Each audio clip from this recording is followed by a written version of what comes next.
Welcome back, everybody, to Even Your Dynasty Show.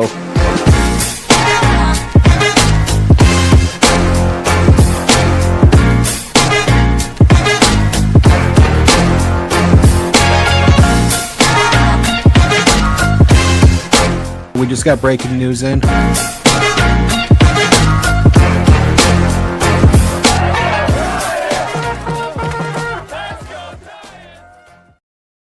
Welcome back, everybody, to the Even Your Dynasty Show. We are back with our weekly minor league update. Giants are riding a 3-game losing streak. We'll try and bring some, positivity to this with what's going on down in the minor leagues. There's a lot of good play happening.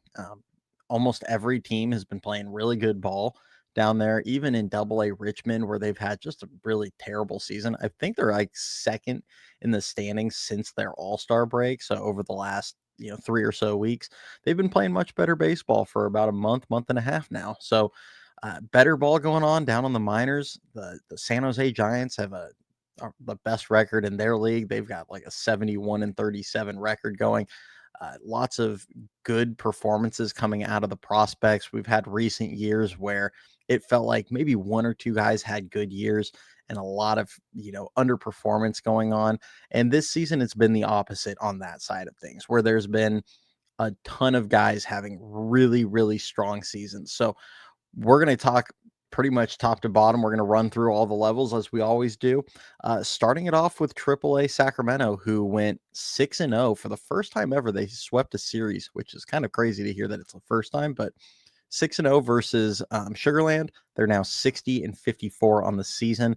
Number one prospect, Bryce Eldridge, he went 6 for 22 with 2 home runs, 3 walks, and 12 strikeouts. So the strikeouts, not good, but hit 2 home runs. Both of them were incredibly clutch home runs late in games to either tie or go ahead.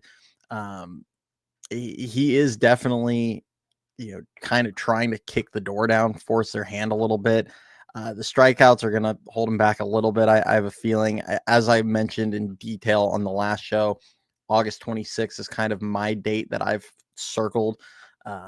Doesn't mean I don't have inside information on this one. That's just kind of the day that makes sense for me, where he could start at home, have 32 games left in the season, play every single day, and not have to worry really about going over the 130 at bat limit to maintain rookie eligibility. That way he's still eligible for the prospect promotion incentive next season. So that's kind of the day that I've circled, but we'll see. The team might have a different idea. They might not call him up at all. Who knows? But overall decent week for him.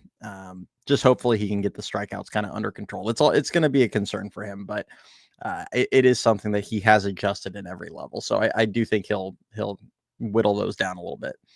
Number 11 prospect, Marco Luciano, 1 for 12, 5 walks, 4 strikeouts. Another quiet week for him. I've said it a bunch of times. I do expect him to be with a different organization, unfortunately, come next season. Number 14 prospect, Mason Black. He went 3 innings, gave up 2 earned runs, 4 hits, 4 walks, 3 strikeouts, threw 66 pitches, 34 of them for strikes. Been a lot of struggles out of Mason Black this season. Location hasn't been great. Really, I mean, he struggled to locate since like May of last season. He had that incredible start last season, and since then has just really struggled to get the ball, to a corner.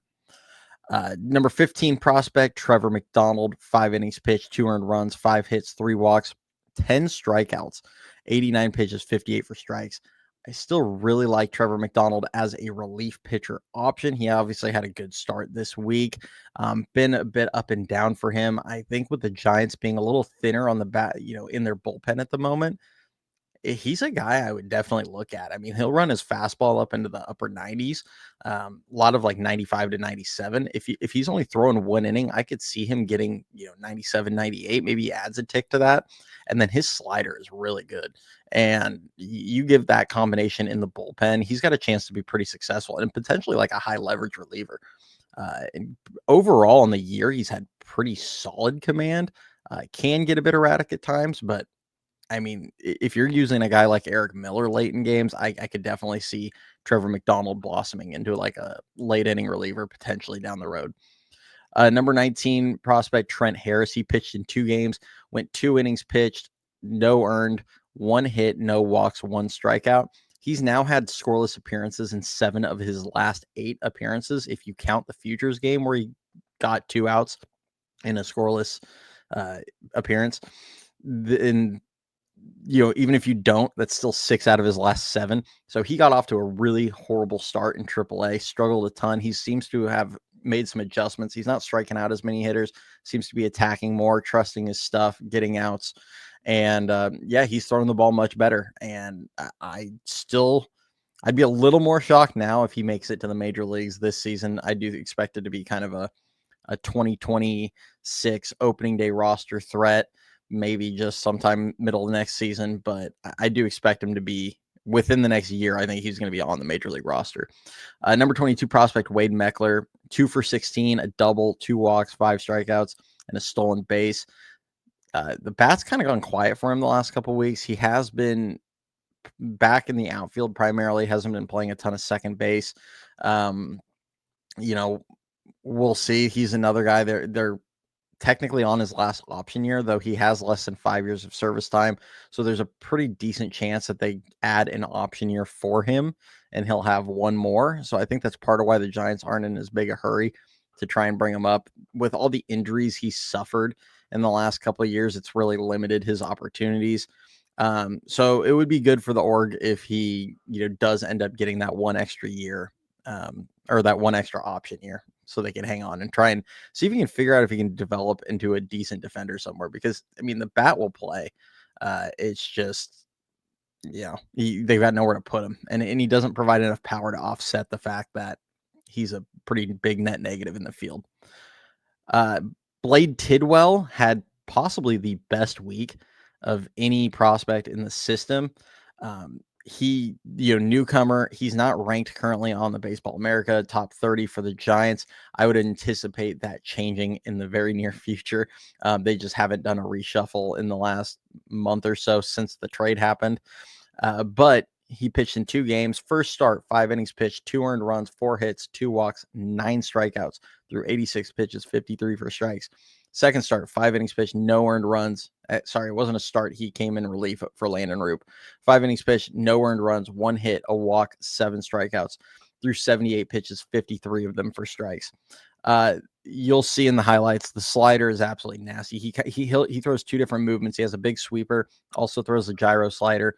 He'll also run his fastball up upper 90s. In the first start, he actually touched 98.5 miles per hour. He's got a changeup that's a bit of a work in progress. So he'll drop the occasional pearl, but I think the command he really struggles with. His gyro slider I like a little bit better than the changeup as of right now. That could change, obviously. I think, honestly, even with just the fastball and the 2 different slider movements, he could potentially be a mid-rotation starter with just that, if he can harness the command a bit. If he can't harness the command, there's always a chance he ends up in the bullpen, and he absolutely has the stuff for the bullpen as well. But, he made 2 really great starts this week. He's got some major league experience.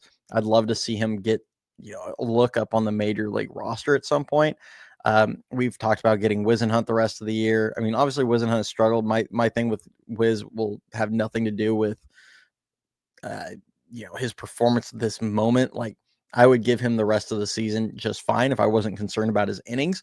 But he is already at his career high in innings, and I don't know how much longer he's going to be able to go. So I do expect they'll be able to get a look at Tidwell before the year is up. Hayden Birdsong, 4 innings pitched, 2 earned runs, 5 hits, a walk, 6 strikeouts, 84 pitches, 53 for strikes. Command has still been a little bit of an issue, though he's been able to pitch around it a little bit better in 2 of his 3 starts. So, we'll see if he can get that figured out. I've talked on the live show last week about the possibility of him going back to the bullpen, especially with the Giants being pretty light on late inning relievers. He has that potential to be maybe not a closer. I like Randy Moore as a closer, but a late inning guy. He showed a level of dominance at times early in the year out of the pen. So I could see it being an option, but he's also just about to turn 24 years old. And I'm not really a fan of limiting guys with big time starter potential at 24 years old. So not the route I would go personally yet, but it's something that is definitely an option. Luis Matos went 4 for 21 with 2 home runs, a double, 7 strikeouts. Matos kind of looked like the guy we've seen for a couple of years. If you hang a breaking ball to him, he's going to punish it. That is definitely the pitch he likes, is a hanging breaking ball. If you throw a slider off the plate, he'll probably chase it. And he did that quite a bit this week. Definitely was between speeds, a bit late on some fastballs. But, I mean, his big issue is just swing decisions. I mean, if he ever cleans it up, his bat to ball skills are good. He generally puts in play. The 7 strikeout week is definitely uncharacteristic for him. But if you're going to sit there and swing at pitches a foot off the plate or a foot above the zone, not going to have a ton of success, unfortunately. Jesus Rodriguez, he went 3 for 17, a double, 4 walks, and 4 strikeouts. The bat quality was pretty solid overall. He does have a little bit of chase to him, similar to Matos. Not as bad, though. But, the hits just didn't fall. He's a guy that's hit 300, though, at every level he's ever been at. I expect the hits to start falling at some point. I do love the 4 walks to 4 strikeouts. That ratio is obviously really solid for any level.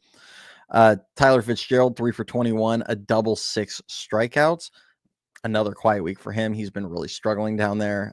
They did a note for him. They did put him out in right field. He's primarily played second base. I saw him play at least one game in right field. I don't know if they did any others, but given what's going on with right field at the major league level, not all that surprising that they're kind of trying to toy with some stuff to see if they can get, somebody to produce out there. And then Braxton Roxby, he went 2/3 of an inning, gave up 3 earned runs, 1 hit, 2 walks, a strikeout. Then moving over to Double-A Richmond, where they went 4-2 versus Erie. They're now 41-64 on the season, which, like I said at the beginning of the show, horrible record, but they've played much better ball as of late. Number 3 prospect, Bo Davidson. Now, technically on the top 30, he's ranked number 4 for Baseball America, but Baseball America did just update their top 100, and we finally have justice for Bo Davidson, who did get added to the top 100. I think he clocked in at number 87 on the list. So finally getting the national attention. I was a little surprised that this actually happened before the season ended. A lot of times these publishers are super slow to get to these guys, but Bo Davidson did crack the top 100. So he is ahead of Carson Whisenhunt. So I did bump him up from 4 to 3. But he had a solid overall week, 6 for 19, 3 walks, 4 strikeouts. But the big highlight reel of play for him was a kind of spinning catch in center field going back on a ball that was kind of slicing, and he made a pretty, acrobatic catch in center field, which, he's a really, really above average defensive center fielder. I've said he's kind of a 5-tool prospect. Doesn't mean he's elite at 5 different tools, but he definitely is average or above average across the board. Like, he doesn't have a glaring weakness in his game. So just a fun watch overall. That was really nice to see. I'd love to see some of the power start to show a little bit, but it is a very difficult Eastern League that he is, only got 3 or so weeks of experience in. Hopefully we see him finish the year strong, but it is really cool to see him get the national attention. Number 8 prospect, Diego Velasquez, second baseman, went 6 for 19, 2 walks, 3 strikeouts, and a stolen base.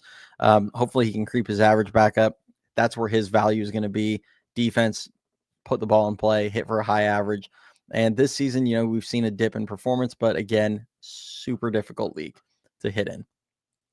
Number 9 prospect, left-handed pitcher, Joe Whitman, went 4 innings, gave up 3 earned runs, 6 hits, a walk, 2 strikeouts, 79 pitches, 48 of them for strikes. He's really been struggling, especially the last month, but as I've kind of talked about in the past, bit of a roller coaster with him. He'll absolutely dominate, then get lit up, then dominate, then just struggle to throw strikes, and then it's just kind of up and down all the time. I've kind of reaching the point where I think ultimately he is going to end up in the bullpen. I don't think he's going to throw strikes consistently enough to be a starter, but I hope he proves me wrong.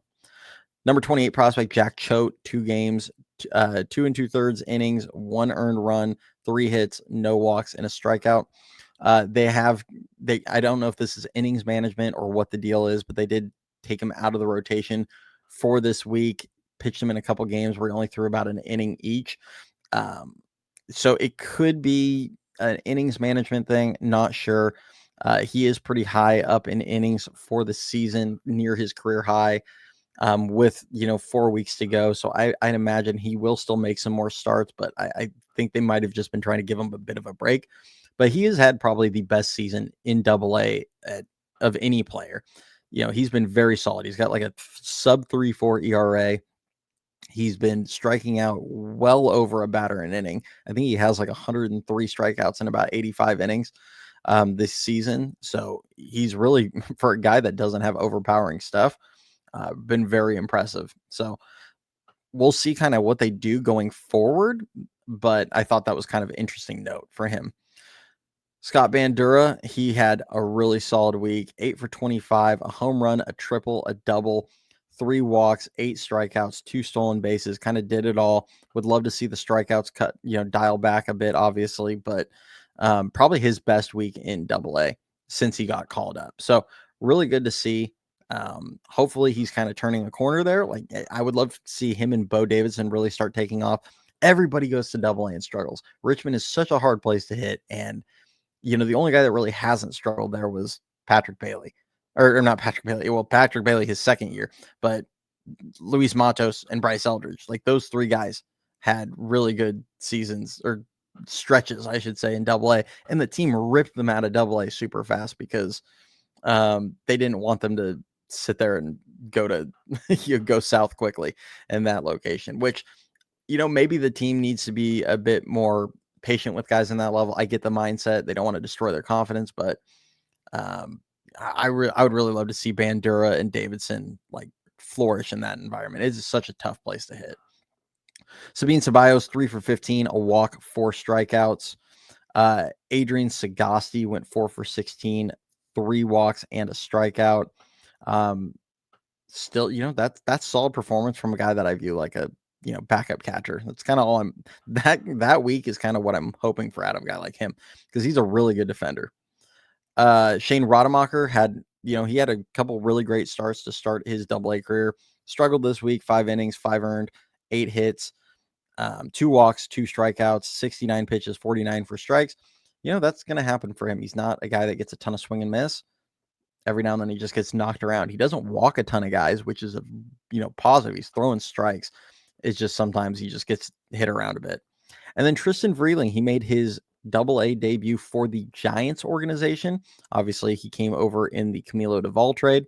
5 1/3, 1 earned, 6 hits, no walks, and 2 strikeouts through 70 pitches, 45 of them for strikes. Really solid debut for him. And then before we jump over to High A Eugene, I just want to say I appreciate all the support you guys give us. If you do enjoy the content, please hit that like, hit the subscribe, all that good stuff. We're on the road to 2,000 subscribers. We've got about 80 to go. We'll be doing a pretty cool giveaway probably when we get to 2,000. But I really appreciate you guys. Like I said, it's a lot of fun doing these videos. We have a few ideas for different things we're going to do in the off season, including something that's a little different that we'll go into in a future video. But we do have a ton of guests that we are excited to bring on in the off season when that rolls around. Lots of guys that we're talking about on these shows. Love getting the prospects on here so you guys have a chance to get to know them. It's honestly my favorite thing we do on this channel is get the prospects on here so you guys can, get to learn some of these guys that may be a big part of the future with the organization. So lots of fun. But jumping over to High A Eugene, they went 4-2 versus Spokane. They're now 63-45 on the season. Josh Bostic, he went 6 innings, 1 earned run, 4 hits, a walk, 6 strikeouts through 80 pitches, 55 of them for strikes. Really solid start for him. Drew Kavanaugh, 5 for 19, a double, 3 walks, 8 strikeouts. The K's continue to be a little bit of an issue for him, though he has still, swung the bat overall really well in Eugene since his promotion a month or so ago. Jonah Cox, 6 for 25, 2 walks, 5 strikeouts, 5 stolen bases. Love seeing him running a lot more. He's been playing more center field since Bo Davidson got the promotion to Richmond. I kind of wonder if part of why they're a little slow getting Dakota Jordan up is, trying to give Jonah a few more reps in center field. The orgs will do some weird things like that where they just want to give a certain guy certain, playing time in a position. But, hopefully we're going to see Dakota there soon. But moving over to Xander Darby, who played primarily second base since he's gone to Eugene, 3 for 12, 2 doubles, a walk, 6 strikeouts. The strikeouts have been a really big issue for him in Eugene. I expect that to resolve itself soon. It is a huge adjustment going from San Jose to Eugene. The big thing I've always heard from different players that have made that move is the ability for pitchers to control their off speed and throwing from strikes more frequently. So, bit of an adjustment for him, I'm sure. He didn't strike out a ton in San Jose. It's never been an issue really in college or any other level. So I do think it'll resolve itself soon. But yeah, hopefully sooner than later, because Xander's a guy that absolutely can rake. We've seen it many times with him, and I expect him to get going though soon. Greg Ferrone, another really good start for him. 5 innings pitched, 2 earned runs, 2 hits, a walk, 3 strikeouts. I think that's 3 really solid starts in a row. He obviously got off to a pretty rough start in Eugene. His last 3 starts have been really good. Through 76 pitches, 52 of them for strikes. So Charlie McDaniel, left-handed pitcher, he's the one that just jumped up from San Jose last week, making his second start. We all saw the numbers last week. It definitely got out of hand for him, but this week, really good start. 6 2/3 innings, 1 earned, 3 hits, no walks, 4 strikeouts, and the 1 earned run was a home run he gave up with 2 outs in the 7th inning. They were trying to stretch him out through the 7th, and he gave up a home run. They pulled him afterward, which I was hoping that he would get through it. It would have been nice to see a pitcher getting through 7 innings again down in the minors, especially the lower levels where you really don't see it frequently. But when you only throw 68 pitches and you're super efficient, gives yourself a shot. Quinn McDaniel, 0 for 9, 3 walks, and 6 strikeouts this last week. Parks Harbor, the new third baseman, also came over in the Camilo Duvall trade, made his high A debut for the Giants.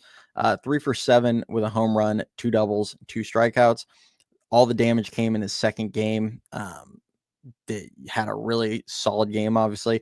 He's a bit older for the level. He's 24 years old.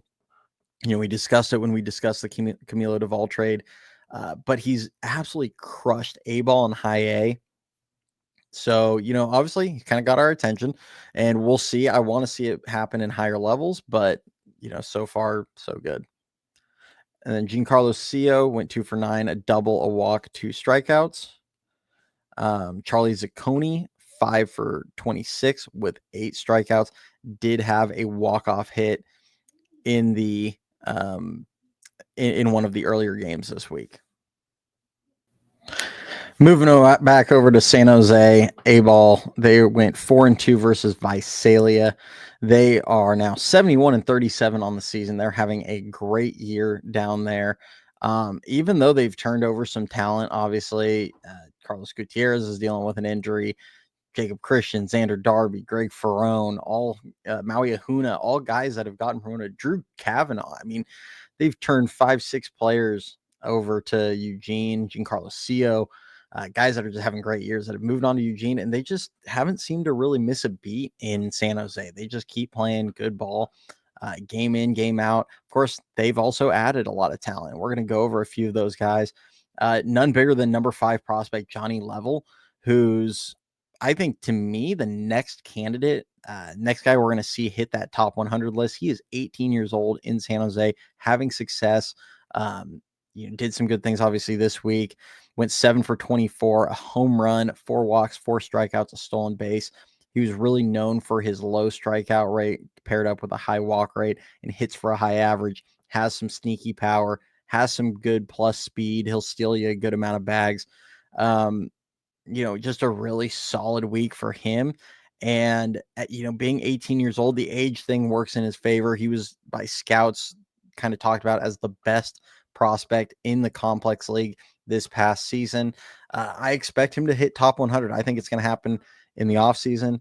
I'll be excited for sure if he does, because for those of you that do remember, I did make a prediction that the Giants would have 4 top 100 prospects at the end of the season. I have been way higher on the Giants system than many people. And they're up to 3. So let's keep an eye on Johnny Level. He Hopefully he can make it. Number 6 prospect, Gavin Keelan. He made his debut in single A. 3 for 24, a triple, 2 walks, 3 strikeouts. The numbers I don't think fully reflect the bat quality and, how he's actually kind of swung it down there. He's hit a lot of line drives that just got caught, a lot of atom balls. Hopefully he goes on a little bit of a run. I see that and I'm like, this guy's going to break out here in a week or two tops. So hopefully I'm right and we see a lot of really good performance out of him to close the season out. I fully anticipate him starting next season in Eugene. I do think that Posey and Minazzi and them are going to be a little aggressive with someone like Keelan, who's pretty advanced as a hitter. But time will tell on that side. Number 7 prospect, Dakota Jordan, 4 for 18 with 2 home runs, a walk, 5 strikeouts. The numbers don't jump. The last game, though, he took 1 at bat, played defense, and then left the game afterward. Nothing happened in the defense that makes me think that he got injured. But last time something like this happened, he had an oblique injury and he was out for 3 weeks. So fingers crossed it's not the case. I was talking to Ricky. He's got, a source that suggests that there's a possibility we see him in Eugene this week. So hopefully we're going to see him in Eugene. We'll see. Part of me feels like Buster and them are just going to kind of hold him in San Jose all year, which I get it. He's a very raw prospect, but I'm a believer in rewarding guys that have great seasons with a promotion. He's had a great season. He's done everything you could hope for at San Jose. I would love to see him get at least just a 3 or 4 week jump start in Eugene to finish the season. Number 10 prospect, Argenis Kayama, 2 2/3 innings, 2 earned runs, 4 hits, a walk, 2 strikeouts. Struggled a little bit again, but again, he's also just 18 years old. This is more about just exposure, getting him some experience at this level to finish the year after he had a great complex league season.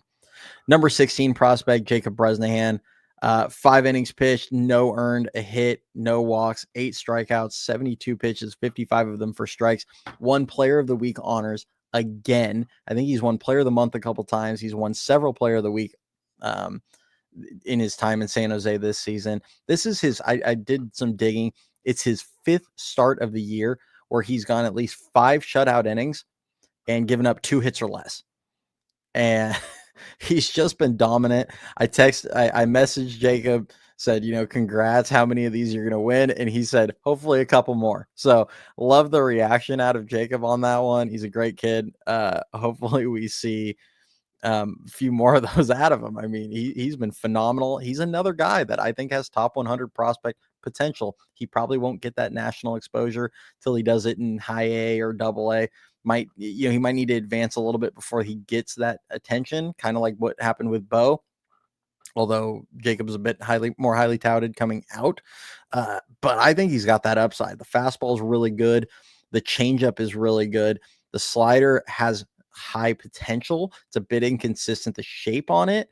But to me, I think it's easier for you to, play with the spin and figure something out that's really deceptive and good.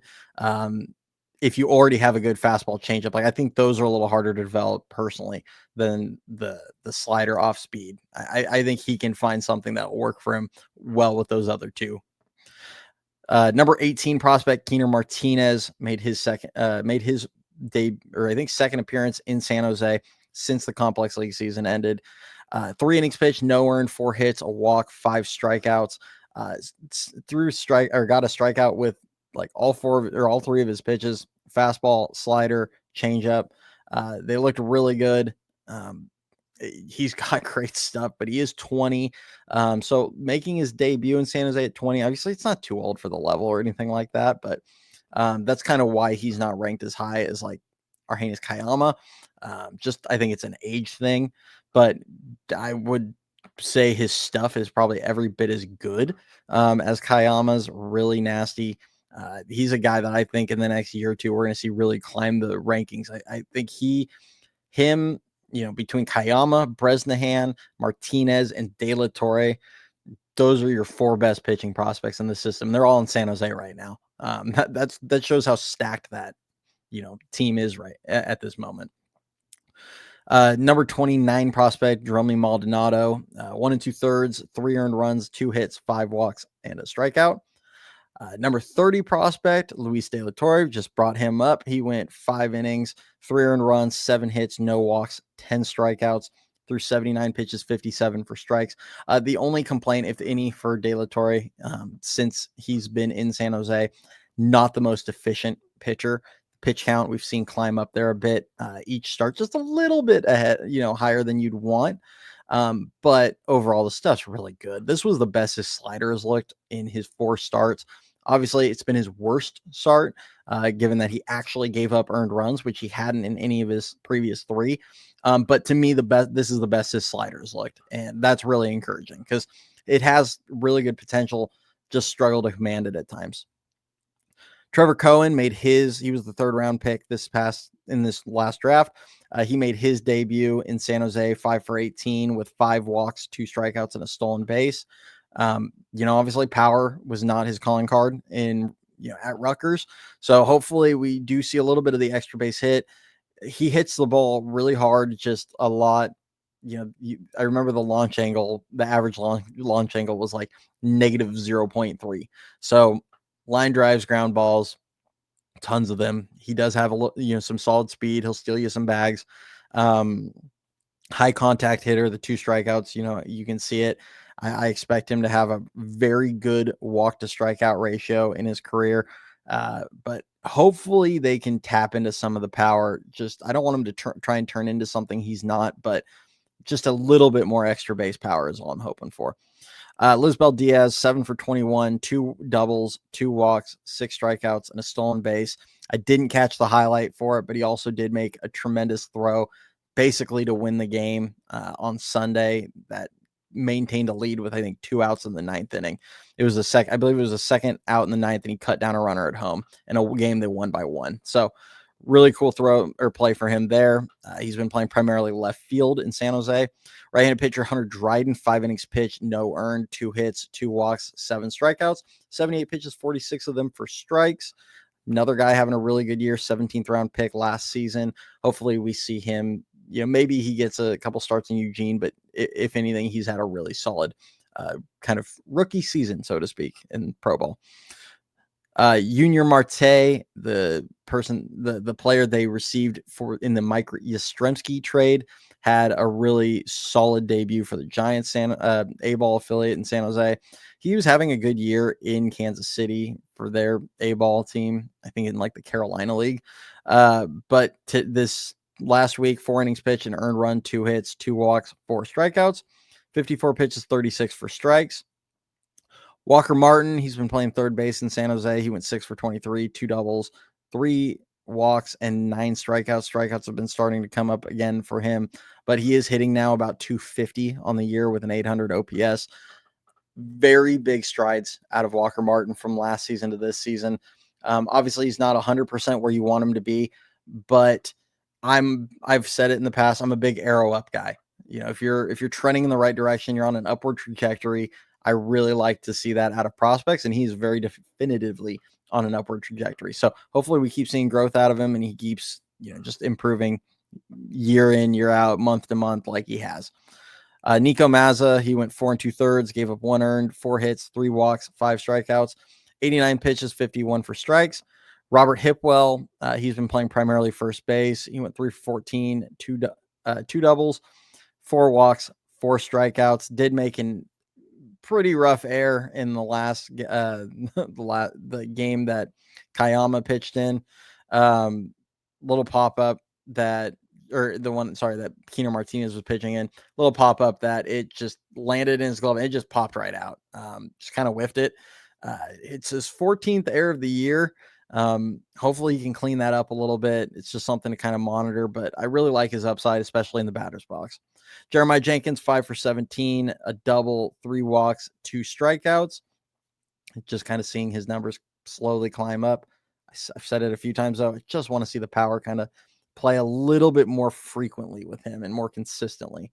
But overall, I mean, from where he started in San Jose to here, like he's his numbers have rebounded big time. Moving over to the Dominican Summer League, number 2 prospect, Joshua Gonzalez, 5 for 18, a triple, a double, 2 walks, 5 strikeouts. Number 24 prospect, Alberto LaRoche, did not pitch this past week. Gene McCarris went 2 for 12, a triple, 2 walks, 3 strikeouts. And then Julian Bredo, 7 for 16, a walk, and 3 strikeouts this past week. That's all I have down on the farm for this week. We'll be back with our live show on Thursday. If you guys have any questions, anything you want me to talk about in the future, please do just slap a comment on this video. Tell me about if there's any players you want my opinion on. Obviously, I don't get to every single player. I do my best to jump through, the highly ranked guys that have stood out, big names, etc. As guys really earn the attention with their performance, I'll add guys in. I think there's a few guys that I should note. I don't have the numbers in front of me, but I'll give a shout out to Damian Bravo, their 15th round pick in this last draft. He went straight to Eugene. They skipped San Jose entirely for him. Now, what the reasons are, who knows with the org, why they might have done that. I have some thoughts that I'm not going to run through the whole thing, but he had a really strong week in Eugene. So a few guys that obviously I don't cover every single player, but if you have thoughts on a guy, just shoot me a message or shoot a comment. And I'll give you my opinions on the guys. So, but I really love doing these. I appreciate all the support. I just want to shout you guys out. The last video we did for this reached over 2,000 views, which when I started these minor league updates, it was just kind of an idea, something fun to do, because you guys know how much I love watching the minor leagues, covering the minor leagues. And I do it just for fun.